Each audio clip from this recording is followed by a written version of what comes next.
ବାଲେଶ୍ୱର ଜିଲ୍ଲା ସୋରସ୍ଥିତ Reliance petrol ପମ୍ପରେ ତେଲ ପକାଇବାକୁ ଆସି ପେଟ୍ରୋଲ ପମ୍ପ କର୍ମଚାରୀଙ୍କୁ ମାଡ଼ ମାରିବା ସହିତ କାଞ୍ଚ ଭାଙ୍ଗି 30,000 ଟଙ୍କାରୁ ଉର୍ଦ୍ଧ୍ୱ ଟଙ୍କା ଲୁଟ୍ ଅଭିଯୋଗ।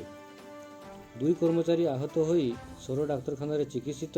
3 ଜଣ ଯୁବକ ତେଲ ପକାଇ ସାରି ଟଙ୍କା ଚେଞ୍ଜକୁ ନେଇ ବଚସା ହୋଇଥିଲା।